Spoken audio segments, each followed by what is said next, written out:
Bien, nosotros hablando de dermatitis atópica, tienen varios nombres como neurodermitis, prurigo, un eczema de lactante. Lo vamos a conocer de diferentes maneras y es una enfermedad crónica, pruriginosa y recurrente. Ese es el principal concepto que tienen que llevarse, ¿ya? Además que se puede presentar principalmente en pliegues y va a tener un origen multifactorial, es decir, puede ser inmunológico, genético o ambiental. Es importante recalcar que pueden haber antecedentes de atopía, antecedentes de infecciones, incluso puede ser exacerbada por factores psicológicos. ¿Ya? Entonces, acá este cuadrito es importante también. ¿Por qué? Porque nos habla de algo que conocemos como marcha atópica, que se refiere a una serie de enfermedades que van a ir en secuencia, ¿no? Primero tendríamos una dermatitis atópica alérgica, que suele presentarse al inicio. Luego vamos a tener esa misma persona puede desarrollar alergia a alimentos, posteriormente asma e incluso más adulto una rinitis, ¿no? Entonces, usualmente estas enfermedades van asociadas y también tener presente que si es más adulto, entonces la enfermedad va a ser un cuadro más severo. ¿No? Ustedes han visto asmáticos adultos, tienen un cuadro más severo, ¿no? El que debuta de adulto. Es similar en la dermatitis. Vemos que tiene una alta carga de morbilidad y va a ser predominante en niños, principalmente los que son menores de un año, y el 85% ya va a presentarlo antes de los 5 años. En adultos, solamente el 10%, es decir, poco frecuentemente vamos a tener el diagnóstico de dermatitis atópica en un adulto. El curso de esta enfermedad puede tener recaídas, puede tener brotes, ¿no? No es que se sana, ¿no? Es algo que está permanentemente ahí. Tenemos estos 4 factores asociados. El principal, la mutación de la filagrina, ¿ya? ¿Quién sabe qué es la filagrina? Es una proteína que principalmente la vamos a encontrar en la epidermis, en la parte de donde están los corneocitos, ¿ya? Esta, como ustedes saben, la epidermis protege, ¿no? Entonces, si se daña, vamos a perder tanto la protección de la piel como la permeabilidad de la piel, es decir, que se puede perder humedad, entonces vamos a tener una piel seca. Además, va a haber un aumento de la respuesta a predominio de los linfocitos TH2, donde se va a incrementar tanto la interleuquina 4, 13 y 31. La disbiosis cutánea y disminución de los péptidos antimicrobianos naturales, porque va a haber evaporación, ¿no? Entonces, como tenemos alteración de la barrera cutánea, vamos a ver que va a haber evaporación, disminución de los factores de hidratación. Entonces, ¿qué tendríamos más frecuentemente en este paciente? ¿Qué tipo de piel? Seca, serosis. Y eso es muy importante, ya es lo típico de una dermatitis atópica.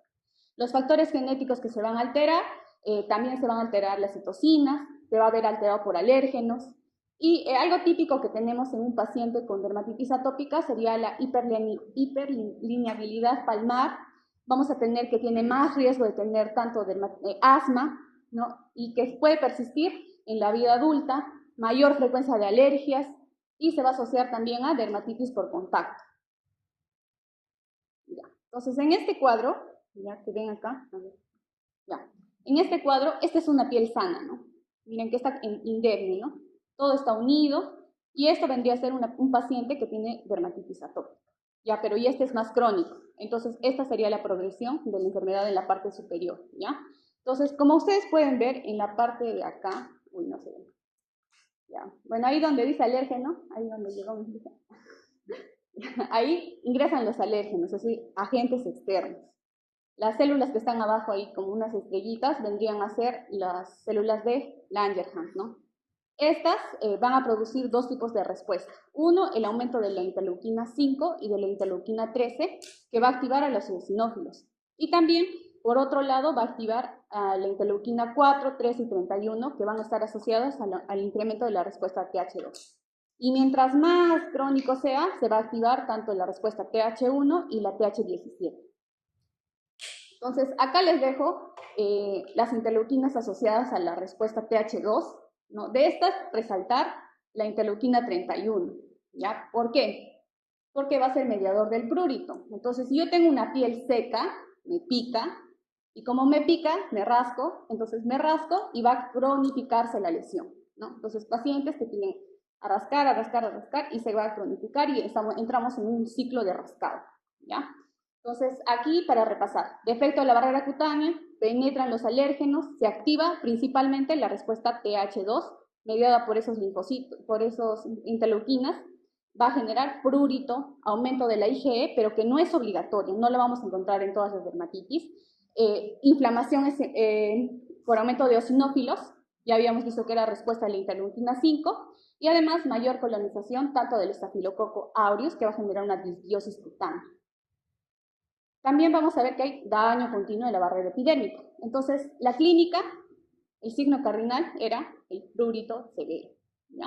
Entonces, se va a presentar en una fase aguda y una fase crónica. La fase aguda está asociada a eritema, vesículas, exudación, y la fase crónica se va a asociar a liquenificación, un paciente que viene con escoriaciones, por ejemplo.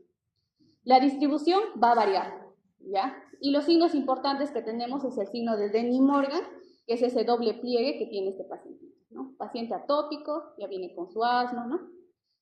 También cerosis, ¿no? Vemos palidez facial y queratosis pilaris también puede estar asociada, ¿no? Ya, entonces acá vemos las lesiones agudas. Entonces arriba ven una pierna que es un eczema, ¿no? Acá una placa eritematosa con un exudado sería agudo. Y en la fase crónica, producto de rascado, vemos liquenificación. Según la clínica va a variar, lactante, siendo infantil o si es adulto. ¿Ya? Entonces acá se... Ya, entonces ahí pueden ver, ya te les explico. En lactantes vamos a ver que va a haber un eritema a predominio de cara, que también puede ir hacia la parte que va hacia el cuero cabelludo, y notan ahí que respeta la línea, el triángulo nasogeniano, ¿no? Pero hay una placa blanquecina ahí. Todo escoriado menos la parte del triángulo nasogeniano, ¿no? Típico en lactante. Y esta suele desaparecer antes de los 2 años y no va a dejar secuelas, cicatrices, ¿ya? Ahora, en un escolar podemos ver que va a presentarse en flexuras predominantemente, en codos, ¿no? Detrás de la rodilla, y va a tener normalmente más brotes, ¿no? Va a desaparecer, reaparece otra vez, ¿no? Podemos encontrarlo también asociado a adenopatías. En el adulto vamos a ver que normalmente encontramos una lesión que es más crónica, que puede estar en flexuras, en dorso de las manos, y se va a manifestar principalmente en zonas de flexión, ya diferente del lactante y del niño que era en zona de extensión. ¿Ya? El diagnóstico va a ser principalmente clínico y vamos a utilizar los criterios de Hanifin y Rafka, donde vamos a ver que tomamos 3 criterios mayores y asociamos a 3 criterios menores. Si se dan cuenta, un criterio mayor es el prurito, ¿no? La liquenificación, y la zona de presentación también es importante para hacer el diagnóstico. Ahora, la biopsia no es necesaria porque vamos a hacer el diagnóstico clínico, ¿no? Pero si se toma una biopsia, ¿qué podemos encontrar? Escongiosis epidérmica, ¿no? Que pueden ver que son los espacios entre los corneocitos, ¿no? Ahí se ve la parte superior, lo que no tenemos como alumna, ¿ya? El tratamiento, y es importante que se lo lleven porque ustedes van a hacer su primer manejo en el SERUM, ¿no? Los baños cortos, ¿no? Paciente que viene con su dermatitis, señora, baños de menos de 10 minutos. Los jabones, le pueden sugerir un jabón de glicerina y emolientes, ¿no? Si es un paciente estresado, le dicen, ya señora, relájese, ¿no? Descanse. O para su hijito, ¿no? Que no lo estrese, que no lo abandone, porque suele pasar que hay mamás que dejan a los hijitos, entonces el niñito se estresa si está lejos de su mamá. ¿Ya? Lo principalmente que utilizamos son corticoides y eso va a depender del grado de severidad. Lo de primera línea, y les van a preguntar muchas veces, y debería ser de primera elección en niños menores de 2 años, son los emolientes, ¿ya? No son los corticoides. Ahora, los corticoides ya lo van a llevar con el doctor y es importante que sepan que el clobetasol no lo usamos en cara, ¿ya? Ustedes pueden indicarle a su paciente hidrocortisona, mometasona, otro corticoide que sea suave, ¿no? ¿Por qué? Generan atrofia. Entonces, preferimos utilizar de primera línea emolientes seguido de corticoides según el grado de severidad. Existen muchos como el Ipicar-Baum, el Leti, son múltiples emolientes que ustedes podrían decirle vaya comprándose de repente, ¿no? Si es que puede, si es que tiene la posibilidad. Ya. Ahora, dermatitis de contacto.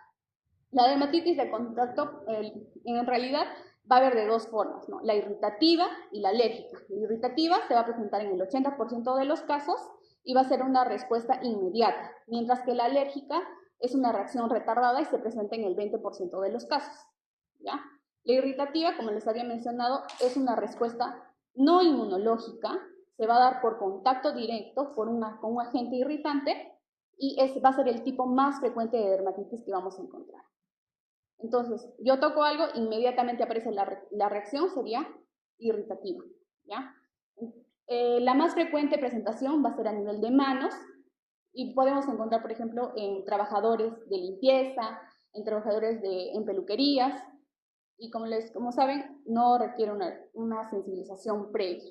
El mecanismo, ¿por qué se da? Por un daño directo de los queratinocitos, donde se van a liberar citocinas generando inflamación. Va a depender de qué agente, de en cuánto tiempo existe la exposición y el estado de la barrera cutánea, ¿ya? Entonces tenemos agentes físicos, químicos, incluso biológicos, ¿no? Pacientes que ustedes ven en hospitalización que no les cambian el pañal y en la zona del pañal está todo rojo, ¿no? Podría ser una dermatitis irritativa. O también la dermatitis del pañal, que lo van a ver mucho en bebés. ¿Cómo se clasifica? Igualmente, si es agudo o crónico, vamos a ver las lesiones que van a variar según el tipo de tiempo de la exposición. Si es aguda, eritema, edema, vesículas, y si es crónica, vamos a ver cerosis, principalmente. El diagnóstico igualmente es clínico, no va a requerir pruebas epicutáneas, ¿no? Que son pruebas para ver la respuesta alérgica, y es importante excluirlo de una dermatitis de contacto alérgica. ¿Ya? En manos, que es lo más frecuente, vamos a ver que va a iniciar a nivel de los espacios interdigitales. La clínica va a ser de inicio rápido y el paciente te va a referir, me quema, me duele, me pica, ¿no? Va a estar limitado a la zona de contacto, ¿no? Si yo toqué, es ahí donde aparece la lesión. Los bordes, como se dan cuenta, no son definidos y vamos a ver que en casos crónicos podemos ver liquenificación. El tratamiento, primero, eliminar el agente causal, ¿no? Si es el pañal húmedo lo que genera la dermatitis, tenemos que decir que cambie más frecuentemente el pañal. Las medidas generales, si es en manos, le vamos a decir que utilice guantes o cremas, que se hidrate frecuentemente, porque ustedes tocan al paciente y están todo el tiempo con el alcohol, ¿no? Tocan alcohol, ¿no? Idealmente deberían lavarse o tener una crema hidratante posterior a ello, ¿no? Nos suele pasar a nosotros personal de salud, sí nos pasa, porque estamos todo el tiempo tocando sustancias químicas. El tratamiento puede ser con corticoides, antihistamínicos si hubiera prurito. Ahora la dermatitis de contacto alérgica. Esta es diferente porque es una reacción de hipersensibilidad retardada que es tipo 4. ¿Ya? Quiere decir que previamente necesito una exposición.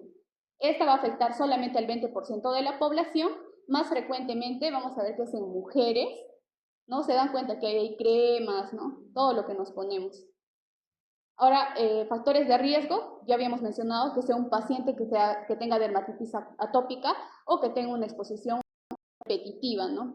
El más importante, el más frecuente vendría a ser la joyería, que les pasa a muchas chicas por los aretes que son más comerciales, ¿no? Que tienen níquel. También hacemos dermatitis a medicamentos, a sustancias químicas, ¿no? Podría ser un perfume, por ejemplo. Como es una respuesta tipo 4, va a requerir de una sensibilización y posteriormente recién se va a presentar el eczema.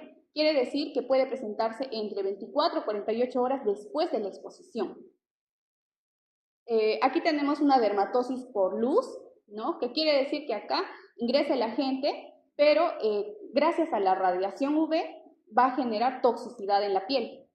¿Ya? Hay una dermatitis muy conocida que es la dermatitis de Berloque o fitofotodermatitis, que por ejemplo se puede dar por exposición a vegetales o personas que por ejemplo están haciendo ceviche, se exponen con el limón, ¿no?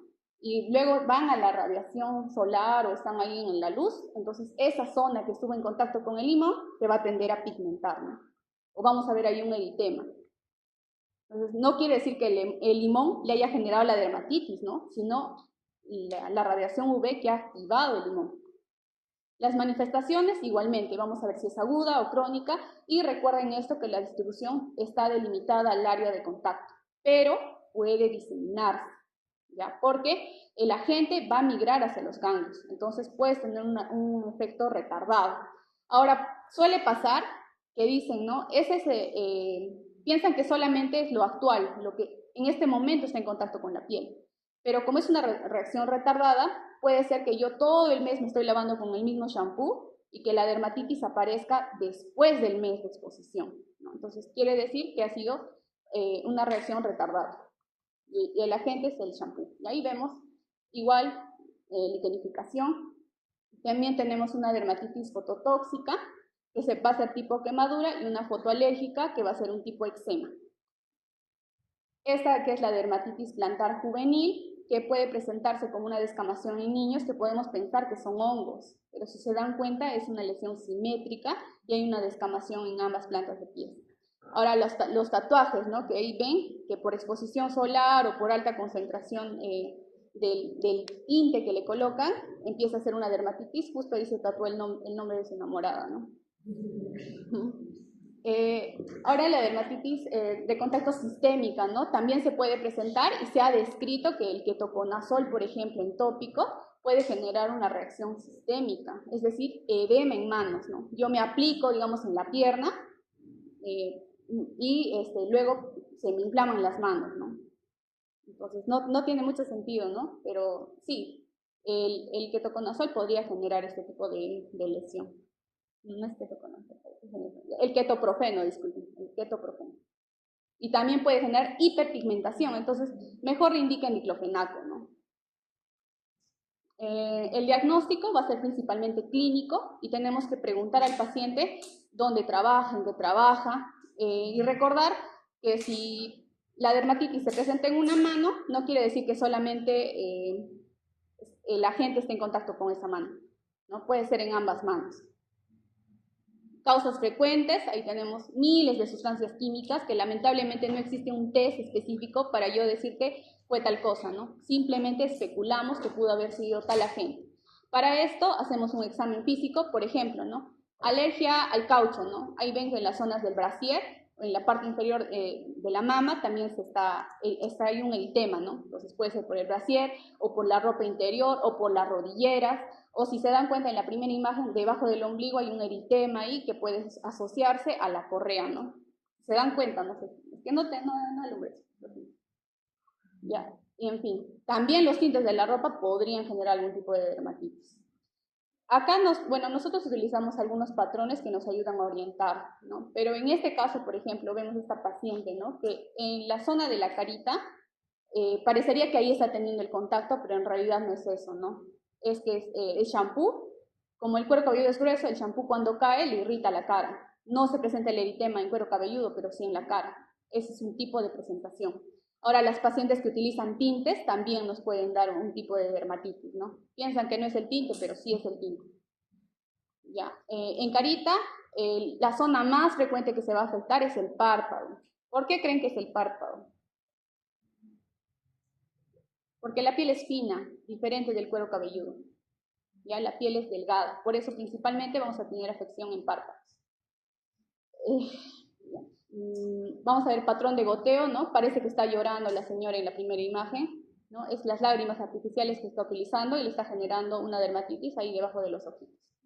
El patrón de contorno, ¿no? Vemos ahí que por los cosméticos, por su sombra, por la máscara de pestañas que utiliza, le está generando eritema, ¿no? Y ahí parece, en la tercera imagen, ¿no? Se ve un ojito nada más, ¿no? Piensan que el contacto está haciendo en el ojito, no. Es la chica que se iba a la manicurista y justamente el esmalte que utilizaba era de mala calidad, va, se frota el ojo y le genera dermatitis en el párpado. En manos también, ¿no? Pacientes que agarran pinzas o pacientes que ahí ven su anillo, ¿no? El níquel del anillo, en fin. Hay muchas sustancias que no se pueden definir. Para eso vamos a tener algunos exámenes. Ahí se ve en el bolsillo, por ejemplo, ahí, que son las llaves del pantalón lo que le generan la dermatitis. Igual en pies, hasta los pegamentos con los que pegan el cuero al zapato también pueden generar una dermatitis. Entonces puede ser muy variable. Tenemos que hacer el diagnóstico diferencial con una dermatitis de contacto irritativa, una dermatitis atópica o con psoriasis, incluso con micosis, porque ya les había mostrado cómo en el piecito del niño se veía una descamación, ¿no?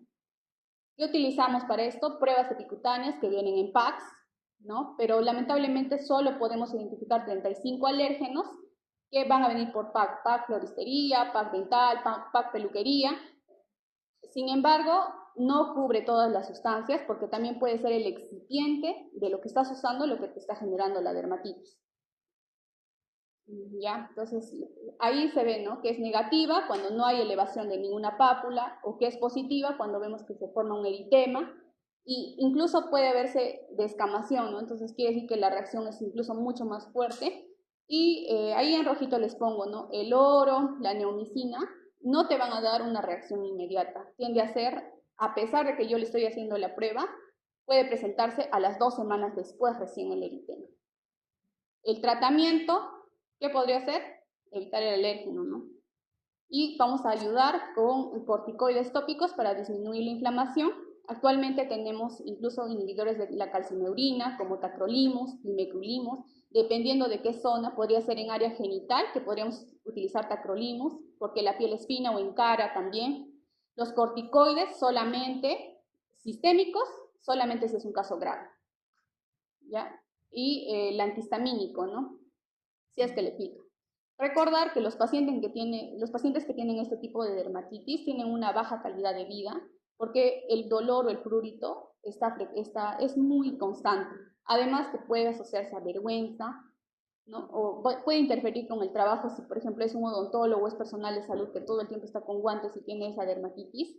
Entonces puede afectar la calidad de vida y, dependiendo de las necesidades del paciente, siempre hay que consultar si podría requerir apoyo psicológico. ¿Ya? Entonces aquí, para repasar, ¿qué es la dermatitis de contacto irritativa y la alérgica, ¿no? La irritativa, daño directo. La alérgica, mediada por una reacción tipo 4. La irritativa, habían visto que era una reacción inmediata, ¿no? No va a requerir sensibilización. Mientras que la alérgica sí requiere sensibilización. Recordar que la dermatitis irritativa puede presentarse como lesiones que tienen bordes mal definidos, mientras que la alérgica puede presentar bordes definidos, incluso lesiones en otras zonas diferentes a las zonas del contacto. Para la alérgica sí tenemos una prueba que es el PAX test, y la evolución va a depender del tiempo en que retiramos el irritante, ¿no? En la irritativa puede ser crónica, si persiste utilizando el mismo arete, por ejemplo, y la alérgica va a reaparecer ante una nueva exposición. Ya, y eso es todo, chicos.